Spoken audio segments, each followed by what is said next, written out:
Okay, this is a recitation of Nagai Kafu's Fukagawa no Uta, or the Song of Fukagawa, masterfully, translated by Timothy Goddard, and the translation and the original Japanese are to be included in my forthcoming book, Modern Japanese Literature, a Bilingual Reader, published by Nagoya University of Foreign Studies Press, 2022. Spring it should be out by.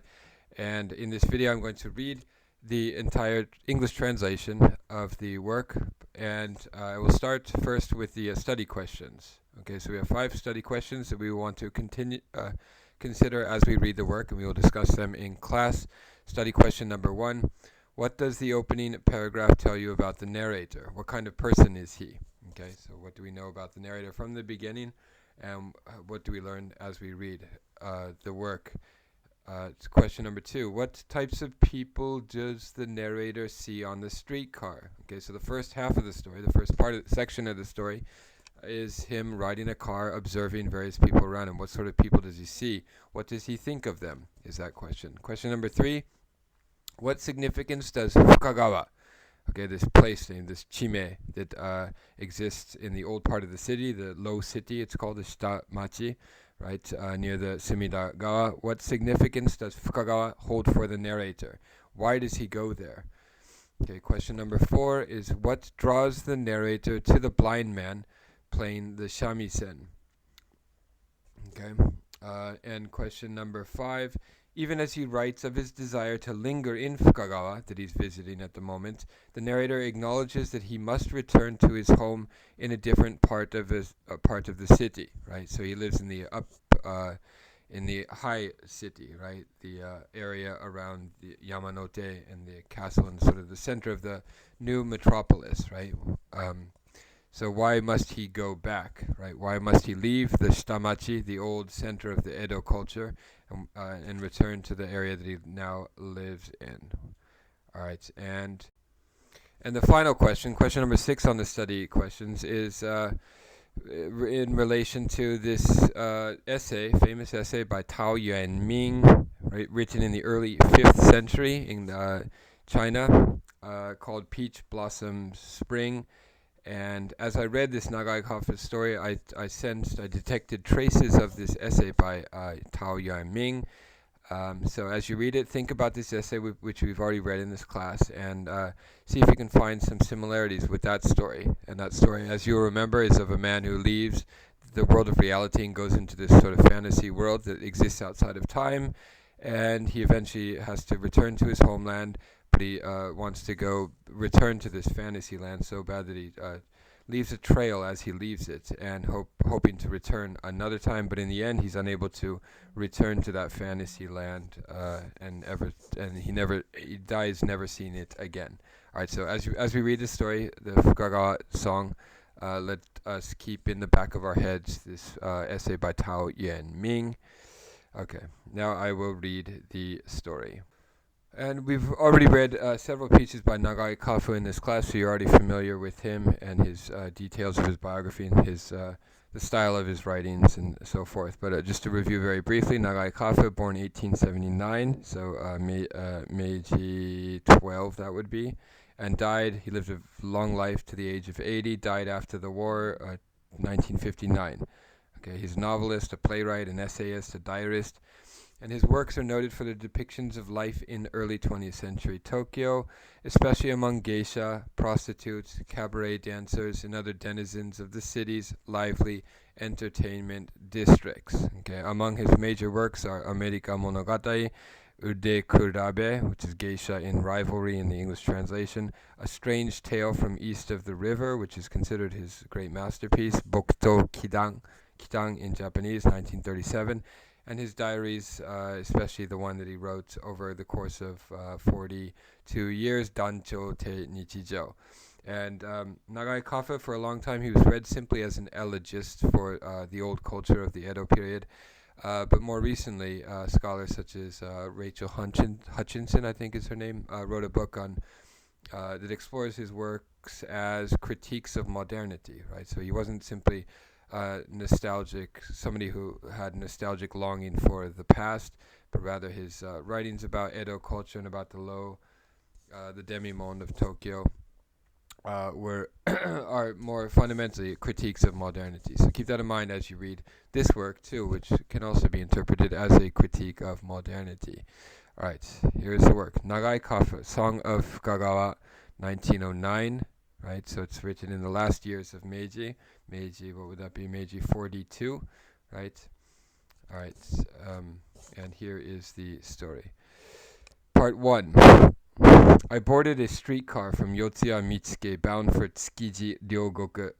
I wasn't going anywhere in particular. It's just that I derive a certain pleasure from having my body jostled about while riding on a moving vehicle, whether a boat or a car.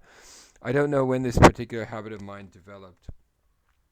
If it was on the elevated trains in New York, the top decks of the omnibuses in Paris, or the river boats on the Seine. The weather was fine. It was warm and there was no wind. Already 20 days had passed in the month of December, and New Year's decorations of pine and bamboo, round red lanterns, curtains, large paper lanterns on poles, and all manner of flags and banners formed a contrast between the dirty tile roofs and the flesh wood planks of the newly built houses along the main avenue in Kojimachi, where the streetcar ran. Every time a place name, sort of street name or area name appears, underline it, and we'll discuss it further in class. All of these have specific connotations and associations and meanings, right? Kojimachi is part of the, it's near Jochi Sophia University. I used to get off at the Kojimachi Eki every day on my way to Sophia University, and it's in the sort of the center of the new metropolis, it's near the center of government in Tokyo, so it's implicitly contrasted in this work with the low town, with the Shitamachi. Okay, so underline Kojimachi, and we'll go over it in class, and underline all other place names that appear. The main avenue in Kojimachi where the streetcar ran. The bright mid-afternoon sun shone down mercilessly on this chaotic scene, which was devoid of the slightest hint of harmony. Here and there, out-of-tune advertising bands belted out their songs, and the throng of pedestrians was extremely intense. The interior of the streetcar, however, was unexpectedly empty. There was just one man in a yellow army uniform who appeared to be a captain, 2 other soldiers shrinking in the corner, another man with the appearance of a contractor who sat with a briefcase resting on his knees, 3 merchants who might have been bill collectors, 2 female students, and a woman who looked like an old geisha from Shinjuku or Yotsuya. Underline these 2. Shinjuku, Yotsuya are very near Kojimachi, right? The sunlight came streaming in through the window, shining directly onto the grimy, unshaven face of the captain. Every hair on his face shone like a needle. The gaudy pompadours of the female student were discolored, as dirty as grease-soaked trash that one couldn't bear to look at for a second time. All of us were silent, with our lips half open, looking into each other's faces with eyes that had nowhere to go. I should have mentioned in the study guide too the flaneur, right? So make a note of this idea of the flaneur, which is a very prominent figure in fin de siècle French literature at the turn of the century. And this figure, the flaneur, who serves as the narrator and the protagonist, who kind of wanders around the urban setting and observes people and muses on this and that, is a figure that Nagai Kafū appropriated in his own works, and he's performing the role of the flaneur here in this work as well, so we'll discuss that in class in more detail. To bear to look at for a second time. All of us were silent, with our lips half open, looking into each other's faces with eyes that had nowhere else to go. Some looked down at the row of geta and shoes on the passengers' feet. Not even a lottery advertisement for tens of thousands of yen could draw away people's gazes. The old geisha twisted her pale, thin lips, sucking loudly on a cavity. After yawning loudly, the contractor let out a belch. From time to time, the conductor twisted his body around to pull back the rope behind him that kept getting dislodged. Okay, and note too that the chief interest of the flaneur and of Nagai Kafū himself and of his narrators in all of his stories. The chief interest is women, especially young women, right? So his depictions of women, young, beautiful women, is highly sexualized. His narrators and protagonists also engage in various affairs with these women. And there's the young, beautiful females, often geisha females, serve as the kind of, hold on, I lost my place here. As the main objects of desire that kind of drive the narrative. So keep that in mind every time a female character appears, underline it, and we'll discuss her significance in class. Continuing. At Kojimachi, Sanchome, an ugly woman of about 40 got on. Okay, so women who are over 30 in Nagai Kafū's view are usually depicted as ugly and loathsome. An ugly woman of about 40 got on, holding a hanging lantern and a parcel wrapped in a white cotton cloth, and carrying, hold on, the scroll stopped, and carrying her baby in a shawl, along with two teenagers who were carrying baseball equipment. The teenagers spoke in raptures about their grades on the final exam that had taken place the day before. Suddenly the baby let out a piercing cry, and the sound of the geisha chewing on her tooth was no longer audible. The passengers all looked at the face of the crying baby. The woman, unfastening the string of her shawl, took the baby in her arms, and undoing her grimy collar, suckled it on her breast. Just when I thought the baby would stop crying, the conductor announced, "Hanzomon, Hanzomon." Passengers traveling in the direction of Kudang, Ichigaya, Hongo, Kanda, and Koishikawa, please transfer here. Okay, underline all these place names. These are famous, important place names in Tokyo, and we'll go over them in class. Please transfer here. You're transferring to Koishikawa. Please hurry up, said the conductor.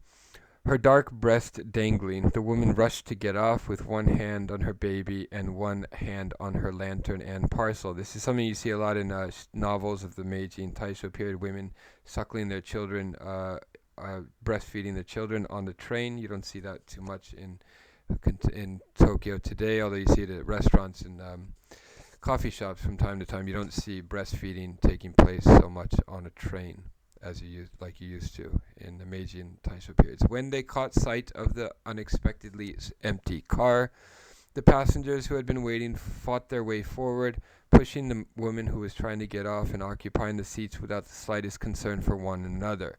The baby began to scream, and its diaper slipped off. The passengers tried to advance, heedlessly trampling on the diaper, and at this the woman let out a desperate cry. In a shrill voice, okay, underline all these adjectives and descriptors that keep appearing, right? These are not pleasant images. He's not observing things of beauty, things of refinement, things of grace and elegance in this part of the city. But he does observe such things when he gets to Fukagawa, right? So there's a stark contrast between this world of the main part of modern Tokyo and the old center of Edo, right? In Fukagawa. The passengers tried to advance heedlessly trampling on the diapers. These are all dirty images that appear in this part of this section of the story. Heedlessly trampling on the diaper, and at this the woman let out a desperate cry. In a shrill voice, the conductor warned her with the stock phrase, "Take care not to leave anything behind," right? So these are kind of stock characters that exist. These are not real humans that exist in the modern world, seems to be the implication here. Whereas the people of Fukagawa, the shamisen players, these people live authentically, right? Whereas people in modernity do not live authentically, is his point in not only this work, but in most of Nagai Kafū's works. While eyeing the dirty diaper, the woman had no choice but to abandon it, and the conductor could only say, "For your safety, please don't rush." So her dirty diaper is still inside the train as she alights from the train. Finally, the bell rang out. "We are now departing." No sooner had the conductor spoken than the streetcar, with a loud clang, started to move. A grayish old woman who was standing after having missed her chance at grabbing a seat, and a young woman of 18 or 19 with an ichōgaishi, underline this, we'll go over this ichōgaishi hairstyle and what its associations are, and wearing an apron, who appeared to be her daughter, grabbed onto a hand strap together just when it looked like they would fall. Just then, someone's foot stepped on and he let out a cry. Ow, that hurts! It was a worker dressed in an overcoat and trousers. So note the various classes that board the train here in the main part of the city, of the modern city, right? You have workers, you have bourgeois, you have wealthy people, you have a dark woman with a dark breastfeeding her baby. There's a variety of classes all mixed in together in this dirty train. It was a worker dressed in an overcoat and trousers. Oh, I'm terribly sorry, said the woman with the ichō gaishi. I suspect the woman with the ichō gaishi belongs to the upper bourgeoisie class, right? She blushed a deep red and bent over to apologize, but then she stumbled again at the swaying of the streetcar. Ah, I'm scared. Please sit down, miss. A gentleman in an Inverness coat. So this is a bourgeois gentleman, probably fairly wealthy. A gentleman in an Inverness coat with a faint mustache graciously yielded his seat. Thank you so much. But the one who sat down was the grayish old woman who looked like her mother. The young woman, stretching out her hand almost on her tiptoes, gripped the strap tightly. The length of her underarm was visible through her cuff. Constantly mindful of this fact, she kept pulling at her light woolen undershirt. The streetcar ran peacefully down a gentle hill. The worker whose foot had been stepped on earlier suddenly started to snore. Someone began reading aloud from the newspaper. We passed the top at Miyakezaka without any commotion. The streetcar ran alongside an embankment beneath a row of bumpy, withered willow trees. On the right side, several wagons rested beneath an old tree that was in perpetual summer-like verdure. A box-shaped carriage drawn by two horses pursued the streetcar. On the left side, the view of the moat appeared like a painting through the streetcar window. The tall embankment, crowned with a stone wall and luxuriant pines, came in and out before gently sloping down into the water.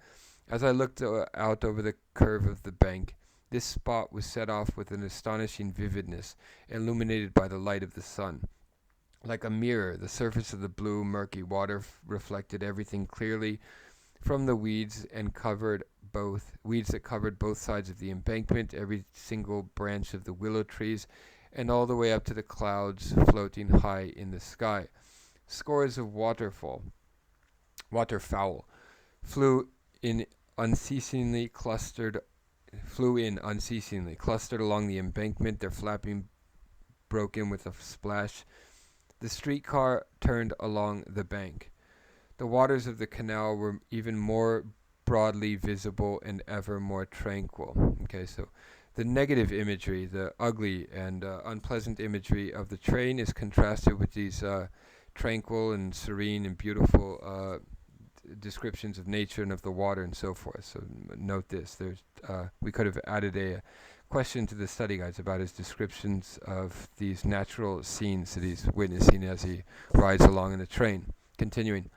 The white wall of the Sakurada gate, standing at the edge, faintly covered by the slightly murky light of the sun before evening, was reflected so vividly on the water that it was impossible to distinguish the reflection from the real thing. Soon we passed by the outside of Hibiya Park, right, underlying Hibiya Koen. This is near Ginza, right, about a 5-10 minute walk from the Ginza.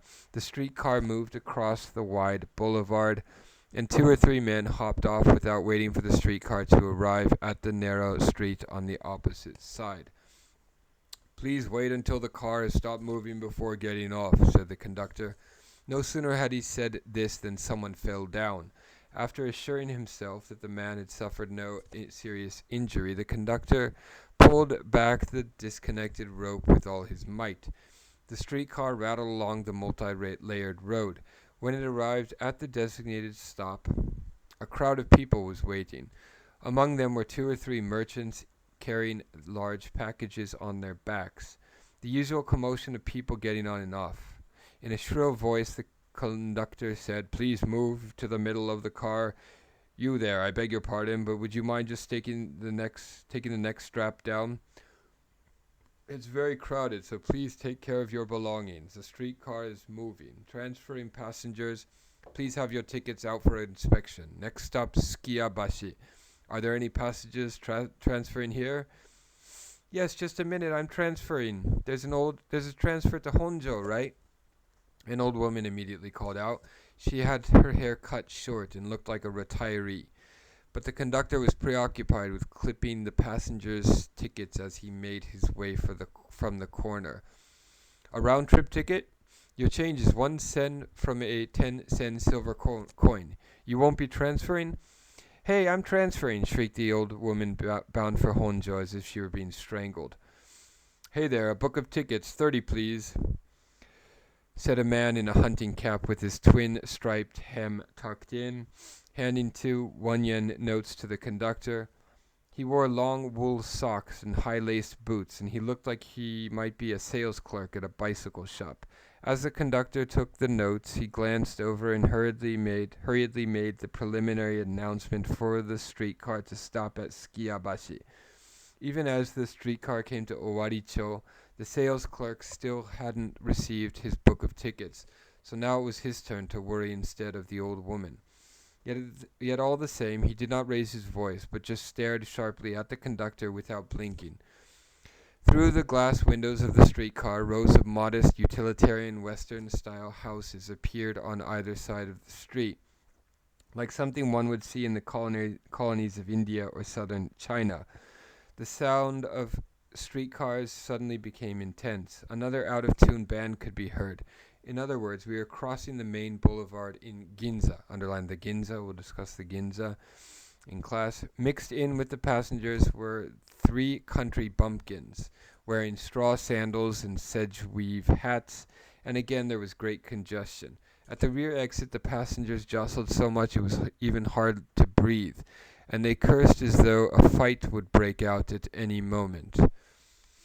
We should note at this point that even though this story is a first-person narrator, we don't really get a sense of the narrator's personality. We just get a sense of what he's observing, and we could glean certain things about him from what he's observing, but he doesn't refer to himself at all, right? It's just kind of a camera roving back and forth along the train, observing people and observing certain details, right? Move to the side, please. So we almost start to think that the narrator is a third-person narrator, just because there are so few references to himself. Move to the sides, please. It's very crowded. All kinds of hands hung on, leaving not a single strap unoccupied. Next to a graceful white hand with a sparkling ring, a thick thumbnail stood out like a horse's hoof. The sleeve of a grimy cotton flannel shirt was right next to some gold cuff links. Requests for transfer tickets, the panic of the bumpkins. At times, the gentle voice of a woman from the low city, underline low city, shitamachi. A gentle voice. And note that the voice of the woman from the low city is not shrill or loud or dirty or obnoxious like all the other voices in the train. It's a gentle voice, like a siren calling to Nagai Kafū's narrator protagonist. The gentle voice of a woman from the low city could be heard, intermingled with the clamor in the streetcar that was so loud it made one's head hurt. Okay, so this is a foreshadowing of this sort of utopian, idyllic world of the past, of the Fukagawa, of the low city, the Shitamachi culture and area that he's about to visit. When we stopped at the riverbank in Kobiki-chō, underline this is near the Sumidaga River, there was word that someone had mixed in with the crowd to steal a ride, and the conductor pursued a man with a fedora and a handbag all the way to the entrance of an alley. The conductor of the next streetcar to stop joined him in support, and when they returned, the crowd of onlookers had gathered in excitement. Some people on the streetcar even left their seats and went to the exit to have a look. "Don't be so stingy. Let's go already. This is a real pain for everyone who paid fairly," someone yelled. Taking advantage of... So everyone's selfish and concerned only about their own schedules, their own times, their own demands, and so forth. Hold on. Lost my place here. Taking advantage of the unexpected stop, several people hurried to get on. The last person was a woman so beautiful. Okay, so here's the first beautiful woman that catches the narrator's attention. The last person was a woman so beautiful that she drew the attention of everyone in the car for a moment. She was 22 or 23. Okay, so what does this tell you? That he's immediately able to identify her age. What does this tell you about the narrator? That he can identify her age as 22 or 23, and she wore her hair in a shinnon, with a red hair tie. From the sleeves of her olive-colored azuma coat, she had aligned the red two-layered pockets of her kimono, and in one hand she carried a small silk-wrapped parcel that might have been a gift box of cakes. She took hold of a strap near the exit. "Oh, is that you, Yoshiko?" explained the woman sitting below her. She was of the same age, with a shinnon in the same style. Shinnon. I don't think I've ever pronounced this word aloud. Shinnon, French word, I think. Shinnon, probably. "Oh my," the standing woman in the shinnon broke off her speech in apparent astonishment at this random encounter. "It's been 5 years, Yoshiko, maybe more." "Indeed, yes, it was that time when I saw you at the class reunion at Fujimura's house." The streetcar finally began to move. "Yoshiko, please come to see me. I'm counting on you," said the seated woman with the shinnon. She was suddenly pushed to the left on the bench, which seemed to be packed tightly. All right, we got to take a break. I'm sorry. All right, quick break here. Okay, continuing. A doddering old geezer who looked like a moneylender was also crammed onto the bench.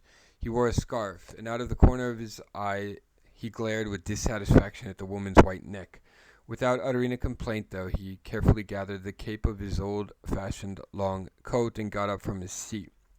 The woman with the red hair tie sat down in turn, placing the parcel on her lap. "What's going on with the Alumni Association anyway?" she said. "Recently no one at all has come by to collect dues. Fujimura is very busy, that's for certain. It's all because of that shop, you know." "Oh, I hope your husband and the rest of your family are doing well." "Oh, thank you." "How far will you be going?" "I'm just about to get off." "Shinto Micho, is it?" Just as she was about to speak, the conductor came by to collect the fare. The woman with the red hair tie took out a small billfold from her obi and sat in a clear, delicate voice. "A transfer to Fukagawa." "Transfer at Kayabacho," said the conductor redundantly in a provincial accent. "Straight ahead." So note that the conductor is a working man. He's come from the countryside, right? Note that during the Meiji period, many people came from the countryside and lived in the metropolis for the first time, so that a large portion of the percent, I forget how the number, I read it years ago, is maybe 30-40% of the Tokyo population at the time had come from the provinces, and this conductor is one of them. Straight ahead on both sides of the street was a series of houses with stylish lattice doors and woodish fences. Okay, so note that things are getting more and more stylish as we approach the Fukagawa, the Shitamachi, the low city area of Tokyo, which was the center of Edo period culture. Straight ahead on both sides of the street was a series of houses. There were door lanterns made of frosted glass and pine coverings to protect against frost. On the second floor railings, padded kimono and yukata in rough kihachijo patterned cotton had been set out to dry. Paper lanterns could be seen here and there, with the words "bird" and "broiled" written thickly in a semi-cursive style. Suddenly, things opened up brightly on both sides. Underline this. Things opened up brightly. And the streetcar began climbing up a bridge. Okay. On the left side, a similar type of wooden bridge floated in the air. Looking down, one could see the stone wall along the river bank that extended in a straight line, finally bending at a right angle. The water of the canal, so again, underline this description of the water of the canal, so tranquil, all positive imagery, so tranquil that one would have thought it was a pond, reflected everything clearly, from the two-story houses with latticed doors that continued along the riverbank road to the shadows of the black wooden fences topped with old-fashioned is always good in Nagai Kafū's mind, underline that, with old-fashioned bamboo spikes that were visible in front. It would be just the tidal hour. The woven mat roofs of the moored freighters rose high as they came and went, and the pale smoke from things boiling rose straight up into the windless sky. A woman in a tight-sleeved coat and headband was washing a child's bedpan on the side of a boat. On the far edge of the bridge, the paper door of a storefront could be seen. It had a new, perfectly white lantern with the words "Boat Rental" written on it, and a reed screen pushed to the side.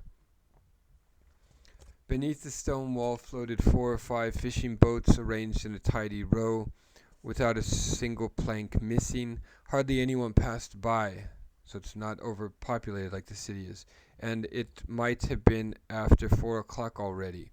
It was possible to gaze directly at the slanting sun without being dazzled.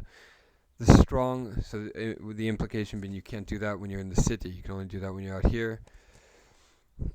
The strong yellowish light of the red setting sun shone down, and as one looked out from this angle, the houses, the canal, and the stone wall all became extremely vivid in profile. Yet the indefiniteness of the Japanese air did not add the slightest hint of light and shade to make it possible to discern the distance. Faced with this view of the canal, one could not help but think of the background of an old-fashioned play. Okay, so these associations with the culture of the Edo period immediately start emerging in his head as he observes these scenes. It seemed all too appropriate to me now, and by play, old-fashioned play, of course, he means the Joruri puppet plays, the Kabuki theater, and so forth. It seemed all too appropriate to me now, and I recalled completely the dramas of Moku-ami, Kodanji, and Kikugoro. Underline these names, we'll go over them in class. The boat rental, the red screen, those bamboo spikes. Okay, so he's increasingly entering this dream. He's traveling to this old part of the city and observing the reality in front of him, but half of his description is kind of supplemented by his own imaginings, right? Sunto Micho, announced the conductor. One of the women with a chignon got up from her seat. Well then, if you'll excuse me, please stop by some time. Yes, of course, whenever you're free, goodbye. The streetcar crossed Sakura Bridge. The canal was much wider than before, and the boats appeared to be coming and going in a hurry, but the small houses and shops with their pine decorations appeared narrower and poorer than those in Tsukiji. Crowds of people walked along, all jumbled together. We stopped at Sakamoto Park, and even after waiting there for some time, it didn't appear as though we would depart. The streetcars ahead and behind had come to a stop, too. The driver and the conductor seemed to have gone off somewhere. Screwed again. Another power outage, I'll bet. A merchant in a silk woven coat and leather sandals looked over at his companion, an old man with a fur muffler and a flushed face. A shop boy, balancing a light green package on his head, promptly jumped up. Wow, it's a whole line of streetcars, he cried out. You can't even see where it ends. The driver came hurrying back, carrying a bag under his arm, his hat pushed back on his sweaty head. My sincere apologies. Will all transferring passengers kindly disembark here? As soon as they heard this, most of the passengers immediately got up from their seats. One man pursed his lips in displeasure. What's going on? Won't this take an awfully long time? I'm terribly sorry. This way, please. The road continues on to Kayabacho. The beautiful woman with the chignon was the last passenger to get off the streetcar, carrying the silk-wrapped parcel that might have been a gift box of cakes. Okay, that's the end of part 1. Now we have part 2, and it describes his wanderings in Fukagawa area. Let me take a break, and we'll be back very shortly.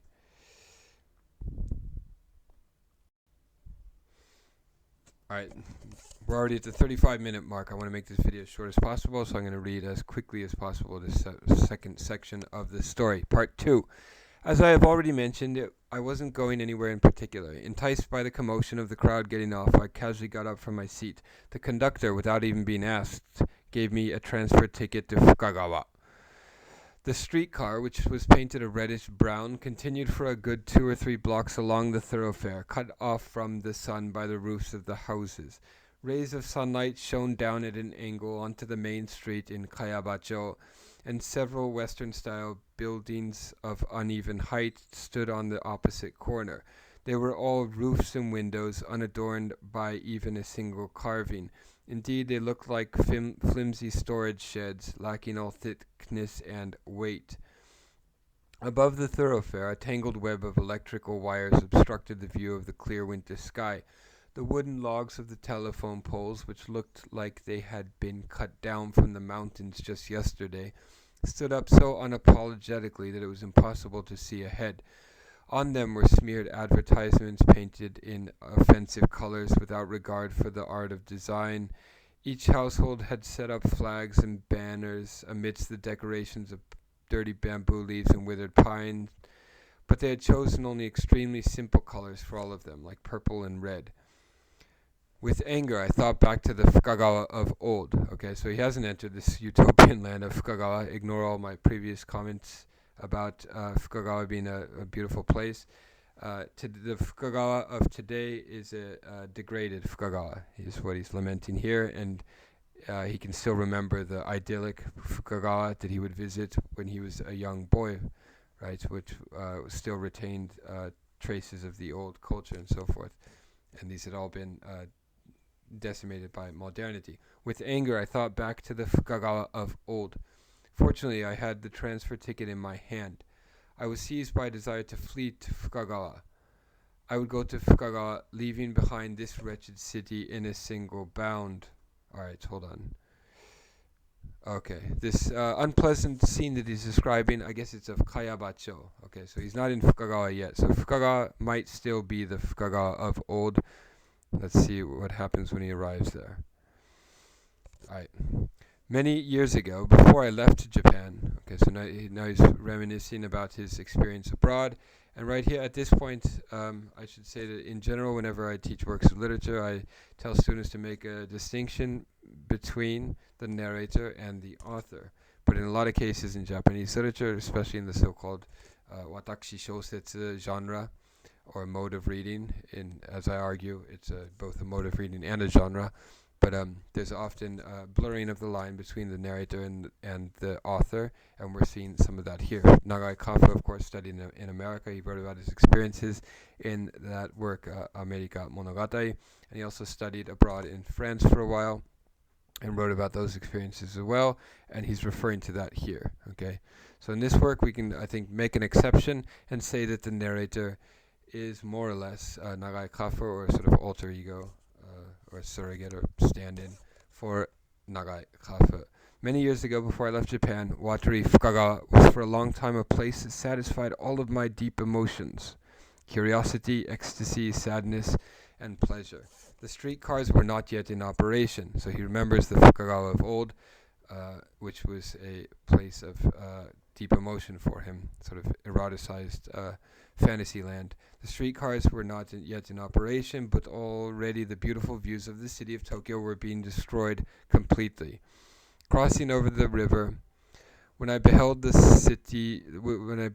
slightly sad, lonely back streets of that district on the outskirts of the city, I experienced the simple, perfectly harmonious beauty of the worn out and the decaying, a beauty that cannot be described. Okay, so already he's writing this story in 1909, and he's remembering how beautiful Fukagawa once was and how that has slowly deteriorated and disappeared in the past few decades.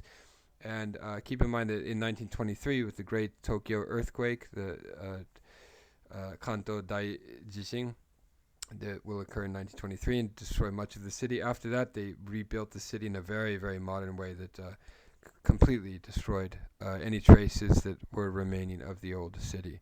Right, so Nagai Kafū is lamenting this change that's already happened, but the transition from the old Edo to modern Tokyo will be finalized or completed after the 1923 great earthquake of the Kanto area of Tokyo.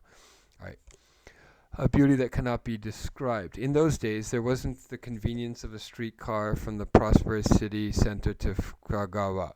Okay, so you couldn't even travel from the center of the new Tokyo to this old center of the Shitamachi Fukagawa area. The rickshaw fare was expensive, and Eitai Bridge, Eitai Bashi is still there today, a bridge that crosses from one side of the Sumidagawa to the other side. You can still cross it today. And Eitai Bashi, Eitai Bridge, had been under construction for I don't know how many years. Traffic in the neighborhood was restricted by bamboo enclosures, and the area was so rough with pebbles and gravels that no carriages could get through. Okay, so he's recalling the days before he left for America and France, when Fukagawa still had yet to be modernized, westernized. And so everyone would board small diesel steamboats departing from Shiodome and passing along the canal at Sanjiken-bori, or else they would take a rowboat from the riverbank at Minami-Hacho-bori. The boatman would ring his bell like a tofu vendor and call out, we're leaving, well before departing. Underline that. Things are very leisurely and slow moving, unlike modern Tokyo where everything is prompt and everybody's always in a hurry. All right. So the boatman would call, we're leaving, and then not leave for another 10, 15, 20 minutes, right? As the boat made its way along the Echizen Canal, Ishikawa-jima would come into view in the distance, and at last the boat would traverse the lower reaches of the river of Eitai Bashi, Eitai Bridge. Buffeted by the waves of the ebb tide and the flood tide, it was almost like crossing the Indian Ocean before the boat finally entered the canal that runs from Etsu-jima to Hamaguri-chō. It was just past noon on the third day of celebration in honor of Fudo, and people were returning from their temple visits with all kinds of toys in their hands. Underline Fudo there, we'll go over Fudo, the Buddhist deity, later, such as shuttlecocks for battle door, shrine tokens known as Mayudama, Narita-san paper lanterns, and Sumiyoshi dancing dolls made of clay. Lo Icho Gaishi hairstyle. So the hairstyles in Nagai Kafū's works are always important. They always denote certain things, and underline Icho Gaishi hairstyle will contrast that with the earlier hairstyles that appeared in the train. Low Icho Gaishi hairstyles mingled with the heads of men in workmen's coats with their insignia emblazoned on the back. The sound of the oars of several fast-moving rowboats all stuck in rhythm, and voices came from among the moored boats flowing along with the peaceful tide. How picturesque it must have been for those who leaned against the railing of the rotting wooden bridge, with its signboards prohibiting vehicular traffic as they looked out over the people's colorful clothes, toys, and lanterns reflected in the waters below. Okay, colorful, picturesque, reflected in the waters below. These are all important images that are contrasted with the present circumstances of Japan. I will also never forget seeing the Susaki red light district while plying the waters by boat late at night in midsummer, that time of year when hanging lanterns are displayed. So again, he's recalling his days in this area before he embarked on his voyage to the west. Dull firelight shone out through the shade of rush matting, illuminating the unclothed boatmen who were getting drunk on sake and quarreling. The song of a geisha could be heard from the second floor of a peaceful restaurant lit by firelight, so the kind of the siren's call, right? And in the garden, an old pine tree extended its branches from the bamboo spikes of the floodgate out over the water. Okay, this is an image that, an image that Nagai Kafū experienced as a youth in his 20s, and he would spend the rest of his life, all the way up to 1957 or whatever he died, pursuing this dream, this image that had now disappeared, right? So all of his works have the same quality. The moon was out. A Shinnai balladeer made his way along the riverbank in total darkness. Through the shadows cast by the storehouse roofs, a carriage with paper lanterns ran across the wooden bridge. Okay, all of these images that are appearing, all these things that are appearing are very important. A carriage, paper lanterns, wooden bridge. These are all contrasted with the things and the commodities and so forth, and the metal bridges of modernity. Its reflection shimmering in the water below. Again, the water imagery. Water imagery is always super important in Nagai Kafu's works, especially the waters of the Sumidagawa River. Faced with such sights, I felt an inexpressible sense of beauty and sadness. I was a young man in those days, and I wanted only to give voice to my heartfelt poetic sentiments. Okay, so we can ask ourselves, why does he feel sadness there when he's a young man looking at this scene?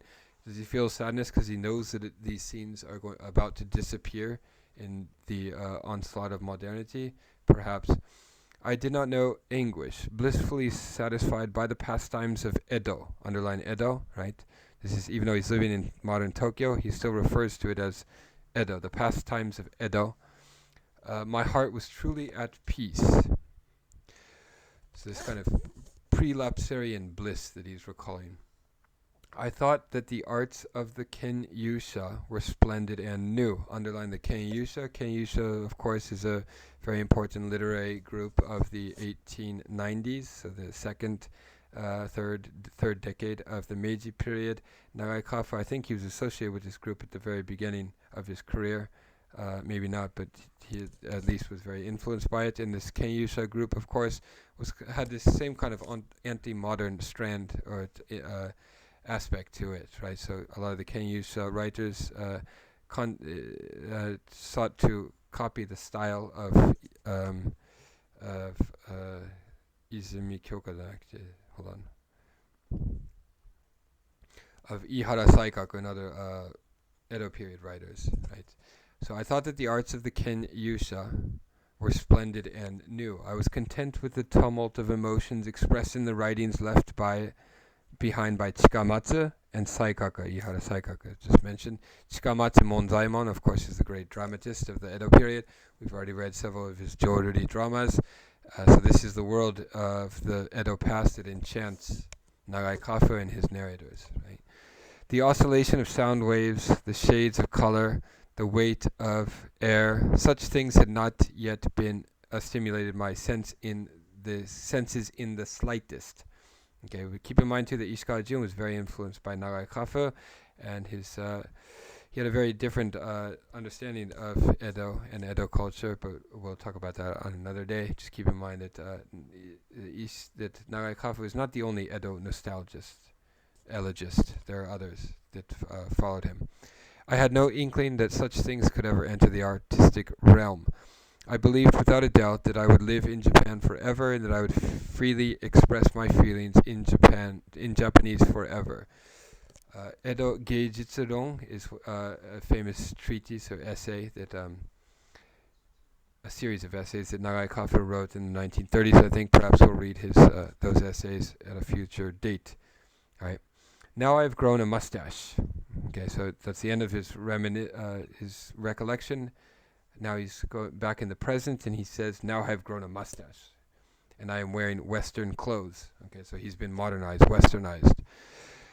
Riding on an electric railway, so a modern railway, I cross an Eitai bridge made of steel. How can I not feel the rapid change of the era? Like dazzling smoke, the setting sun obscured the view behind the Echizen Canal, which was crowded with freighters and masts. On the near side of the Ishikawa-jima, which loomed darkly like a shadow, the sides of several moored sailboats were colored by the red sunlight. Cool smoke rose from beneath the bridge, and as it drifted over the bridge, at times it was impossible to see ahead. This view alone was unchanged from before. But immediately my eyes were startled by the sight of a long bridge extending from Tsukudajima to Fukagawa. The small rows of pines above the embankment and even the figures on the bridge appeared clearly like in a painting. I got off the streetcar on the far side of Eitai Bridge. The main street of Fukagawa. I once knew almost this entire row of houses. There was an alluring woman at a clam shop on the corner. So again, a woman becomes the object of desire that drives the narrative. And what might have become of the young woman at that famous rice cracker shop? Trying to recall the memories of my 20-year-old self that had disappeared without a trace, I walked along, looking around restlessly. Okay. So he's chasing not only the old city that is slowly disappearing, but also his old self, right? His younger self, and these memories of the past that he has. Of course, there was no reason for me to expect to see those women. These are probably former lovers that he had. Yet Fukagawa's main street was just as deprived of sunlight as it had been before, and strangely it was only this place that seemed a bit chilly. While there had been no wind in the city center, here the bamboo leaves of the pine decorations rustled. Okay, so there's no wind in the new part of the city, the modern section of Tokyo, but wind still rustles the leaves here in this old part of the city. The single solitary banner of the Fukagawa Theater, which I knew so well, was standing at the corner of the side street just before. I almost failed to notice that the streets had been widened, and my heart was transported completely back to the nostalgic past of 10 years ago. I have forgotten the name completely. Unable to remember, I crossed a wood plank bridge and then turned left into a side street while some hand cloths were hanging like banners. The combination of dark blue, black, and orange drew one's attention into this colorless town on the outskirts of the city. Recalling that there was a well-known temple to Fudo in Fukagawa, I set off in that direction. In front of a stone bridge spanning a small ditch, I entered an iron gate on which Inner Temple New Yoshiwara Association was written in gold letters. Okay, Yoshiwara, underline Yoshiwara. Yoshiwara, of course, is the center of, it's the main licensed quarters, or yukaku, or gay quarters, the prostitution district of the Edo period. And there's a Shin Yoshiwara later made as well, and this is the new Yoshiwara. Written in gold letters. Straight ahead, the curtains of tea houses were lined up along both sides of a stone pathway. Tea houses, of course, is chaya, right? Or saya, sometimes pronounced as, I think. Chaya, of course, are not simply tea houses. They also used to involve prostitution in some cases. Further ahead, in a slightly elevated place at the top of a flight of stone steps, the roof of the main temple rose darkly, absorbing the rays of the setting sun. At the foot of the stone steps were a few temple goers at a time ascended and descended. Several stalls had been set out, including a fortune teller and a shuttlecock vendor. A large crowd was standing nearby, among them adults, children, and infants. When I got closer to have a look, I found an old man with a shaven head who was striking a wooden fish and chanting a mock sutra. Next to him was a blind man with unkempt hair that was gray with dust. Okay, so these are things that you would not see in the main modern